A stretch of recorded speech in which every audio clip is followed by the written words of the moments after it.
Hello बच्चों, आइए इस प्रश्न को पढ़ते हैं। एक इलेक्ट्रॉन जिसका द्रव्यमान 9.1 गुणे 10 की घात ऋण 31 किलोग्राम है वह एक प्रोटॉन जिसका द्रव्यमान 1.7 गुणे 10 की घात ऋण 27 किलोग्राम है के बीच गुरुत्वाकर्षण बल व स्थिर विद्युत बल का अनुपात ज्ञात कीजिए।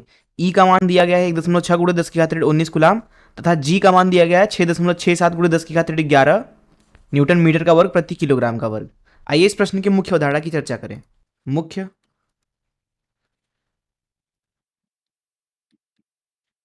अवधारणा,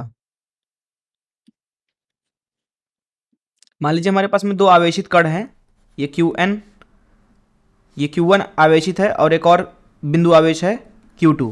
तो इन दोनों के बीच में लगने वाला स्थिर वैद्युत बल जो होता है, जिसको Fe से दर्शा देते हैं, उसका मान होता है, संख्यात्मक मान लिख रहे हैं कि Q1 Q2 भागे इनके बीच में दूरी मान लेते हैं R है, तो R का वर्ग।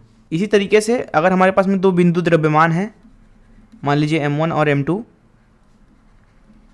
जो कि मान लीजिए कि R दूरी पर हैं, तो इन दोनों के बीच में लगने वाला गुरुत्वाकर्षण बल होता है कुछ इस तरीके से, जिसका मान दिया जाता है, मान लीजिए Fg से लिखते हैं G M1 M2 भागे R का वर्ग। G का मान जो होता है वो होता है 6.67 गुणे 10 की घात ऋण 11 न्यूटन मीटर का वर्ग प्रति किलोग्राम का वर्ग। और यहाँ पे इस K का मान होता है 9 गुणे 10 की घात 9 न्यूटन मीटर का वर्ग प्रति कूलाम का वर्ग। तो इस मुख्य उदाहरण से चलिए प्रश्न को हल करते हैं। यहाँ पर इस प्रश्न में बोला जा रहा है कि एक इलेक्ट्रॉन है, उसको E से दर्शा देते हैं, एक प्रोटॉन है, उसको P से दर्शा देते हैं।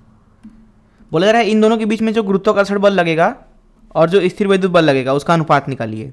तो गुरुत्वाकर्षण बल यहाँ पे आकर्षी बल होगा, साथ ही साथ क्योंकि इलेक्ट्रॉन के ऊपर ऋण आवेश है, प्रोटॉन के ऊपर धन आवेश है, तो उनके बीच में स्थिर वैद्युत बल भी आकर्षी बल होगा कुछ इस तरीके से। मान लेते हैं कि गुरुत्वाकर्षण बल Fg है और स्थिर वैद्युत बल Fe है। इस अवस्था में इन दोनों के बीच में अगर हम गुरुत्वाकर्षण बल लिखना चाहें तो वो हो जाएगा G, इलेक्ट्रॉन का द्रव्यमान Me से दर्शा देते हैं, गुणे प्रोटॉन का द्रव्यमान Mp से दर्शा देते हैं, भागे R का वर्ग।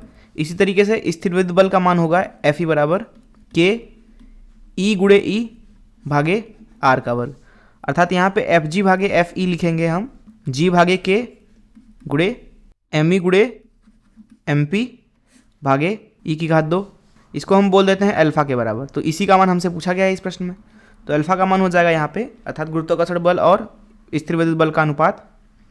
जी का मान होता है 6.67 गुणे 10 की घात ऋण 11 गुणे इलेक्ट्रॉन का द्रव्यमान जो कि है 9.1 गुणे 10 की घात ऋण 31 गुणे प्रोटॉन का द्रव्यमान जो कि है 1.7 गुणे 10 की घात ऋण 27। सारे मान एसआई मात्रक में रखते हैं यहाँ पे, भागे के जो कि होता है 9 गुणे 10 की घात 9 एसआई मात्रक में, गुणे ई की घात 2 अर्थात 1.6 गुणे 1.6 गुणे 10 की घात ऋण 38।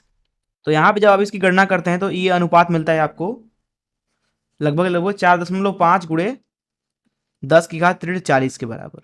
और यही जगह इस प्रश्न का उत्तर। मैं आशा करता हूँ कि आपको इस प्रश्न का हल जरूर समझ में आया होगा। धन्यवाद।